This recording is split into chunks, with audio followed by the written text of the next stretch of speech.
Bueno, Twitter, que es una red social a la que tú no A la que yo no perteneces. pertenezco. Sí, si ustedes ven ahí una cuenta de Twitter de Flavio, no No es es Flavio exactamente Ruiz. Ok. como dijera Magritte, esto no es una pipa, esto Esto no es no es la cuenta de de Fluvio. Fabio. Ok, Fluvio. Pero yo pregunté, voy a entrevistar a Fluvio, qué preguntas quieren hacer, y me llegaron varias. Entonces las voy a citar tal cual, porque es parte de del compromiso de este programa. Ustedes me mandan las preguntas, yo se las hago al invitado. Yolotl, @Yolotl. Por favor, ¿cuándo dejará de subir la gasolina, cualquier tipo, y el diésel? Gracias. Bueno, no sabemos, en lo aprobado, de hecho viene en la continuidad de los aumentos regulados. Después el Estado mexicano tendrá que tomar una decisión muy importante, si mantiene la regulación sobre el precio de las gasolinas o las deja Al mercado. mercado. O sea, quitar subsidios que implicaría aumento, ¿no? Así es. Entonces eso será una decisión de política económica, pero al menos por un par de años el precio se mantiene Por el momento regulado. no Entiendo que no va a bajar. Ok. Ernesto W, @webcambio. Con la reforma y eliminación del subsidio de la gasolinas y gas, ¿mantendrán su valor actual? Bueno, ya lo contestamos, Así ¿no? es. Ricky Buitón, @Buitón Ricky. ¿Puede Pemex aplicar rápidamente la reforma para ver los beneficios de este sexenio? No, bueno, Pemex aplicaremos lo que nos corresponde. Justamente uno de los cambios es que ahora Pemex no será el único actor, ¿no? Muchos esperamos que sea el operador dominante, pero no será el único actor. Depende, todavía no sabemos ni qué es la ronda cero. Por ejemplo, no sabemos, ese es un punto clave, la ronda cero. Explícame en pocas palabras qué es la ronda cero para que se sepa. Sí, claro. Dado que Pemex ya no va a ser el único operador, y dado que lo fuimos más de 7 décadas, Pemex tenía todas las asignaciones petroleras, es decir, se le asignaban áreas para explorar y eventualmente, si se encontraba, desarrollar y producir petróleo. Como va a haber otros operadores, Petróleos Mexicanos el 21 de marzo entregó a la Secretaría de Energía, en virtud del sexto transitorio de la reforma constitucional de diciembre, la solicitud de áreas exploratorias. La Secretaría de Energía... O sea, yo pido esto. Yo pido esto. De las exploratorias es importante hacer la aclaración. La propia reforma estableció que en las áreas en producción, en un primer tiempo se le quedan a Petróleos Mexicanos, después podrá migrarlas, pero en principio se queda a Petróleos Mexicanos, o más bien de entrada. Solicitó Petróleos Mexicanos las áreas exploratorias a retener para seguir trabajando, para seguir buscando petróleo crudo. La Secretaría de Energía responderá en septiembre con el apoyo técnico de la Comisión Nacional de Hidrocarburos, qué áreas de las que le solicitó Petróleos Mexicanos. En septiembre ya. Sí, ya estamos a poco más de un mes. Y ese es un punto clave, porque lo que se va a definir ahí es el espacio material para el desarrollo de Petróleos Mexicanos en el mediano plazo. Claro. Eso es fundamental. Septiembre, ok. Mes de la ronda cero. Así es. ¿No? Bueno, Ricky tiene muchas preguntas, por ejemplo, ¿qué tanta oportunidad real de trabajo va a generar la reforma? ¿Cuántos años de crecimiento le dará la reforma energética a México?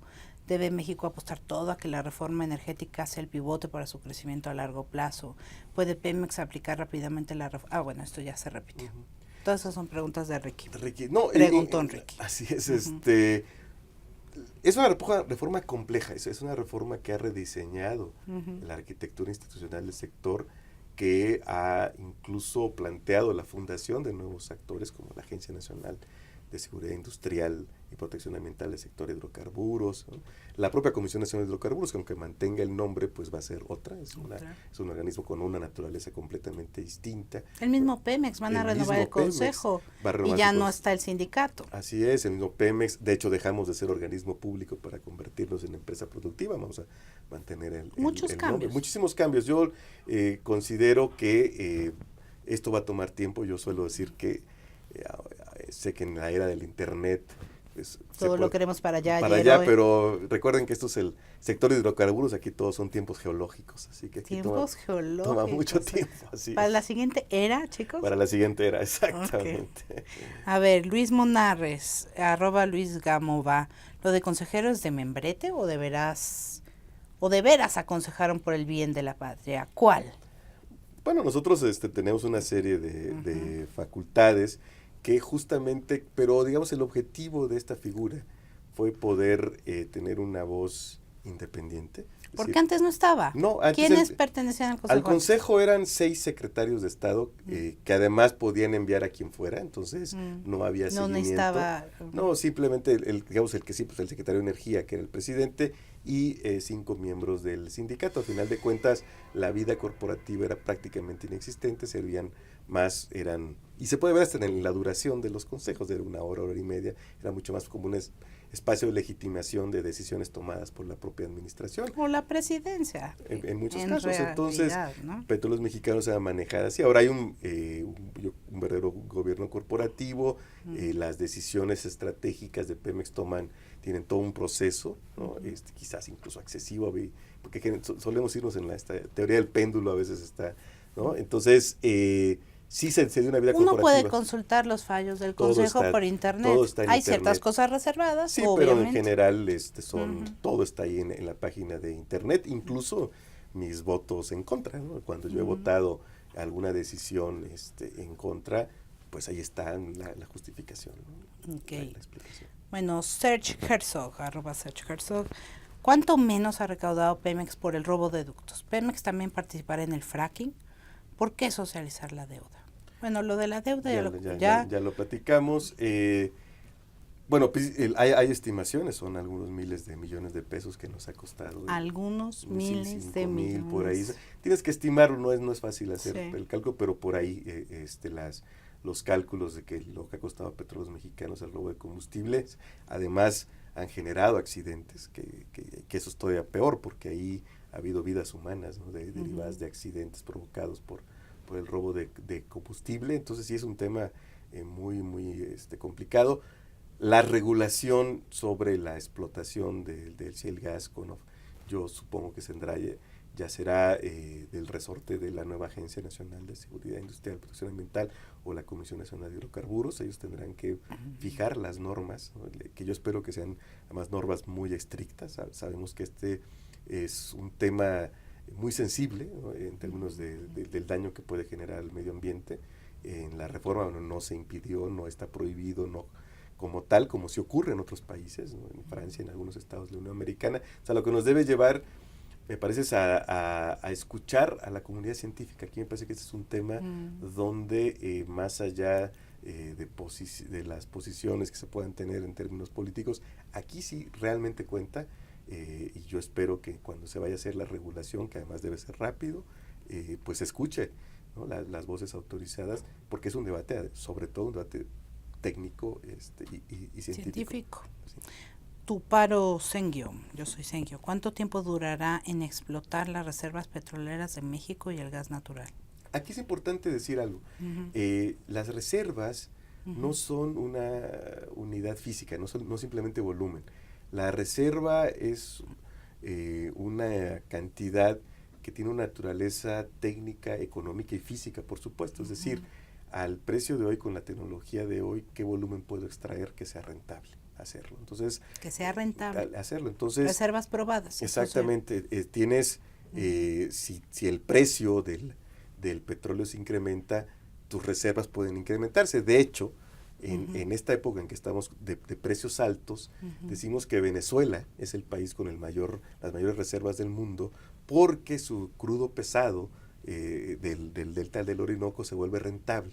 Si estuviéramos en la situación de hace 20 años, 18 años, donde el precio del crudo mexicano, por ejemplo, bajó de $8, el país con mayores reservas es Arabia Saudita, porque evidentemente las reservas de crudo pesado venezolano ya no las podríamos sacar, ya no sería rentable, ¿no? Entonces las oscilaciones de precio también inciden en el número de reservas. Por eso vemos, Estados Unidos durante muchos años mantuvo su tasa de reservas probadas entre 6 y 8 años, ¿no? Entonces, no es que, en el caso de México, que tengamos algo más de 10 años, en 10 años se nos vayan a terminar, ni mucho menos, ¿no? Simplemente es una unidad que tiene estas 3 naturalezas distintas. Okay, pero tenemos 10 ahorita, más 10 o años. menos, de reservas probadas, pero insisto, es una cantidad es algo que fluye.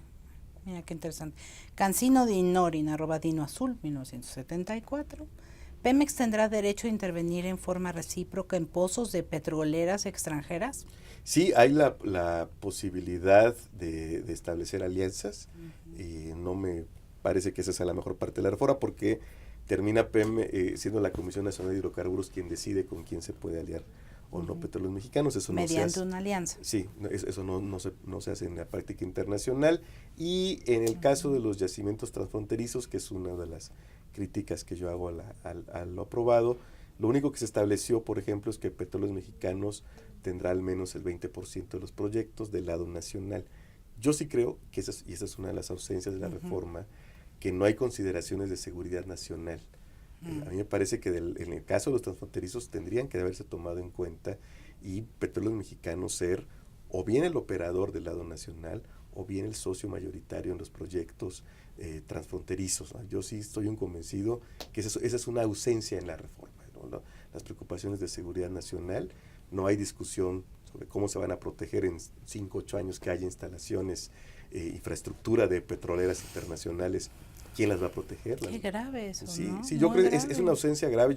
Hay tiempo para subsanarla, ya quizás con una reflexión particular sobre el tema, pero hasta hoy aprobado está ausente y bueno, a Sudán lo acaban de partir como país, hay 2 Sudanes ahora, estamos viendo lo que ocurre en Ucrania. Creo que pretender que los temas de seguridad nacional son ajenos a una reforma del sector hidrocarburos, en países donde como el nuestro, el sector hidrocarburos es tan importante, me parece una tremenda ingenuidad. Yo espero que como asignatura pendiente, en cuanto sea posible, el legislativo inicie una reflexión sobre los temas de seguridad nacional. Te digo, las instalaciones las va a proteger, ya sea según estén en tierra o en mar, la Armada o la Secretaría de Defensa, lo va a hacer gratis, va a cobrar, le vamos a permitir traer cuerpos especiales que serían mercenarios a las transnacionales. ¿Qué interacción tendrían con la población? Imagínate un enfrentamiento de una población con cuerpos de seguridad extranjeros. En fin, esas preocupaciones, quizás estoy muy paranoico, pero lo cierto es que yo creo que la seguridad nacional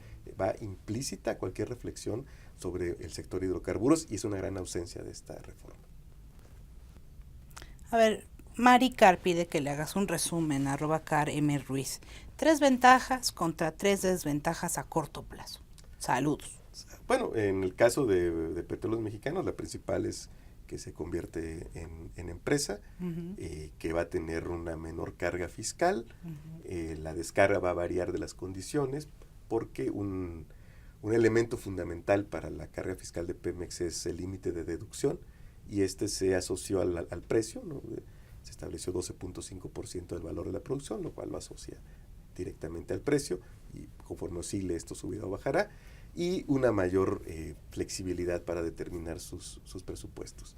Las desventajas son que lo que en Pemex es una obligación inamovible en términos fiscales, podría ser negociable con las privadas. Es decir, recuerda que en los contratos que se hagan, hay una parte donde al final del día es la Secretaría de Hacienda la que va a licitar, y podría no haber el mismo régimen fiscal. Está abierta la puerta para que no haya el mismo régimen fiscal entre Pemex y quienes reciban un contrato de licencia. Otro elemento de desventaja de Pemex es que Pemex mantiene la obligación de hacer los proyectos socialmente necesarios. Dicho en términos económicos, los proyectos que nadie vaya a querer hacer, ¿no? O sea, Pemex va a mantener esa obligación, que aunque se establece una previsión en el presupuesto, habría que ver si va a ser suficiente lo que se establezca ahí, y 2, de todas maneras, Pemex tendrá que desviar recursos humanos y tiempo para esto. Y la tercera gran desventaja de Pemex es el hecho de que se puso en un nivel jerárquicamente superior a la libre competencia sobre la consolidación del operador nacional. Se introdujo ya en la discusión en el Senado, no venía en la iniciativa original, la posibilidad de que la Secretaría de Energía pudiera instruir, pasando incluso por los consejos de administración respectivos, a las empresas productivas a no entorpecer la libre competencia. Es decir, para quienes diseñaron la reforma, más importante garantizar la libre competencia que la consolidación de los operadores nacionales. Esa es una apuesta claramente ideológica. Con la que tú no estás de acuerdo. Con la que yo, por supuesto, no estoy de acuerdo. No ocurre. Tuve la oportunidad de platicar con un alto funcionario de Petrobras hace unas semanas al respecto, y no daba crédito de que aquí hubiéramos aprobado algo así, ¿no? Entonces, creo que esas son básicamente las desventajas a las que nos enfrentaremos. Es decir, Pemex no puede ser tan eficiente, tan competitivo como se lo permite sus capacidades, sino que tendrá siempre el límite de no entorpecer la libre competencia. Es una postura claramente ideológica. Bueno, y finalmente, Roland Paz, @RolandPaz, ¿qué relación tiene Romeo Champs con el Consejo de Pemex? ¿Por qué dicho consejo no ha frenado la corrupción del sindicato? Bueno, las relaciones bilaterales entre la empresa y el sindicato las establece No sé. la administración. No es Ahora, un tema el del sindicato sí está en el consejo, consejo. todavía. Sí, y ya no va a estar. Ya no va a estar, pero hay que decir que, como en todo, esa es una traza histórica. ¿Por qué está el sindicato? Pues porque Pemex fue un soviet durante su primer año y medio de vida, tal cual, un soviet. Se le llamó administración obrera, igual que ferrocarriles. ¿No? A raíz de la expropiación petrolera, a raíz de que se fueron los técnicos extranjeros, a Petróleos Mexicanos la administró el sindicato, los trabajadores. Sí. Y esto es la reminiscencia de esas épocas, igual que en el Consejo de Petrobras hay 3 generales. A nadie se le ocurre que Pemex hubiera 3 generales. El Consejo de Petrobras existe y responde a la historia brasileña, y eso es lo que explica la presencia durante muchos años del sindicato. ¿Pero tú crees que está bien que ya no estén o qué? No, yo creo que se cometió un error. Yo sé que estoy diciendo algo políticamente incorrecto, pero estoy convencido, y yo, como suelo decir, soy tan limitadito que yo solo digo lo que pienso. Es un error. Yo creo que el consejo era una instancia adecuada para tener una interlocución con los trabajadores en temas delicados, sensibles, estratégicos. Como socialista que soy, tampoco tengo rubores en decirlo, como socialista que soy, yo no consigo que se excluya a los trabajadores de la conducción estratégica de una empresa. En Europa es incluso una directiva. Una empresa Total, por ejemplo, Total tiene 7 miembros electos por los trabajadores en su consejo de administración, ¿no? Y de hecho, el sindicato con mayor presencia en el consejo es el sindicato asociado a la Central General de Trabajadores, la CGT, ligada al Partido Comunista Francés. Y tú platicas con los directivos de Total y eso es muy normal. Entonces creo, en Petrobras por supuesto también hay presencia de los trabajadores. Creo que tiramos, lo digo con toda sinceridad, tiramos el niño con el agua sucia. Creo que es importante mantener una interlocución directa en el Consejo de Administración con los trabajadores. Quizás se pudo haber buscado de otra manera, quizás reducir el número, pero yo no celebro, lo digo con sinceridad, que ya no esté el sindicato. Creo que se pierde una interlocución, se pierde un punto de vista relevante, más allá de cualquier juicio de valor. Pues vaya que eres un perredista raro. Sí, sí, yo, mi hermana dice que tengo una tremenda vocación por ser minoría donde quiera que me paro, y eso incluye el PRD. De hecho, pertenezco a una corriente muy chiquita allí, entonces pues, bueno, ahí estamos. Muchas gracias. A ti, Kat. Gracias.